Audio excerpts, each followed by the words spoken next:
Hello guys, long time no see. I have been a little bit off the screen for a few weeks now, and I am right back with yet another video.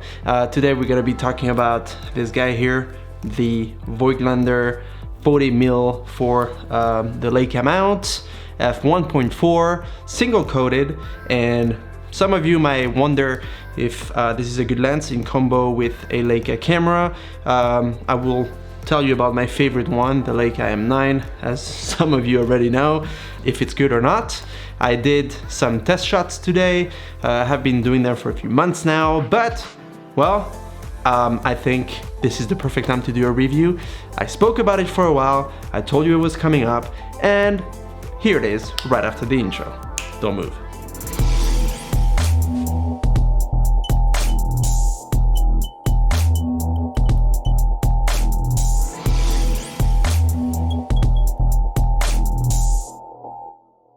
Okay, good. So the Voigtlander 40mm f1.4 single coated for Leica mount. Some of you may check this video because you're wondering, A, is it a good combo with the Leica camera? And B, how is it in terms of single coating? Is that an actual problem with flare? Is there a problem in terms of getting light into the lens and creating chromatic aberrations of any sort? Well, yes.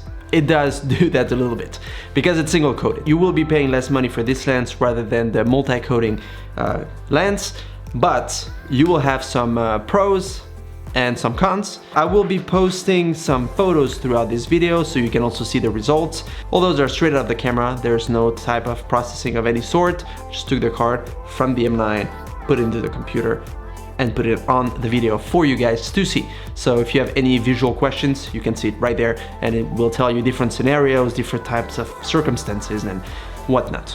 In terms of chromatic aberrations, yes, there are some chromatic aberrations. You can see on some photos that there are some parts that are actually turning a little bit purplish, or that are having some undefined edges and are a little bit disturbing and definitely not pleasing. What you can do about that is you can shoot, either you shoot in monochrome, I mean black and white, or you do the change afterwards in post-processing. That's something you can do, which solves that problem pretty much instantly. So that's not something that will destroy your photos unless you really don't like to shoot in black and white. And in that case, I would suggest to take the multi-coated lens, which will create less of that purplish tint and undefined edges on your photos. Now in terms of sharpness, this is a pretty sharp lens. I'm having some trouble getting the right focus point when I have it fully open at f1.4. I don't find it to be that crisp at that aperture when it's fully open. For me, the sweet spot is around f2.8. For street photography, I like to shoot at f5.6 to f8 and then set the focus to infinity. That way I get more in focus and I have less to worry. And then at that point, all I have to do is find the right moment, frame it, shoot it, and we're good to go. So, in terms of size, this lens is actually a beautiful lens. I'm gonna remove it from the M9. Here we go. So you can see here the size of this guy here is actually really small. Remove the cap. That's how it looks. So it's a very small, compact, light lens. For a 40mm lens is actually pretty good. It sits between the 35 and the 50. My M9 goes on the 50 lines. And then I just have to think with the fact that it's sitting in between 35 and 50, which is a 40. So just think with that. Also, it's not an exact focal length that is preset, coded into the Leica camera. So Leica will find one that is closest to that focal length, or it will choose one for you, and then you will have to decide which one you want to pick.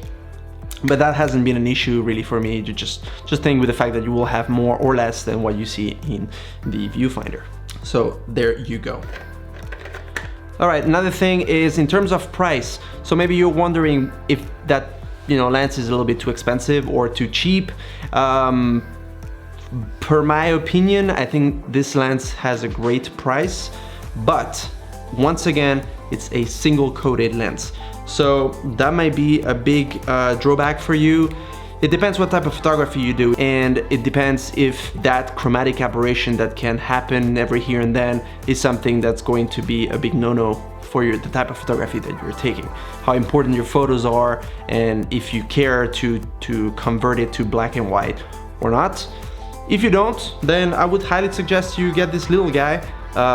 It's definitely cheaper than I don't know, a Summicron from Leica at 35mm or 50. It's definitely cheaper, like for a few $100 you can have this lens, which is a good addition to the M9 that I have right here. If you have any other Leica camera or any other type of camera for that matter, than any other type of rangefinder or not, if you want to get the adapter and put it on the Fuji camera, I have done that too. I've tested it on the X-T2. Pretty good, nothing to complain about, but you'll still have that chromatic aberration and undefined edges. So there you go. That's what I think about this little Voigtlander lens. Honestly, go for it. If it's something that you want to buy, don't hesitate. You saw the photos, I posted a bunch throughout the video. They speak by themselves. That was a little outing that I did with my family today, with my little boy, my wife, and that was very casual photos, unedited.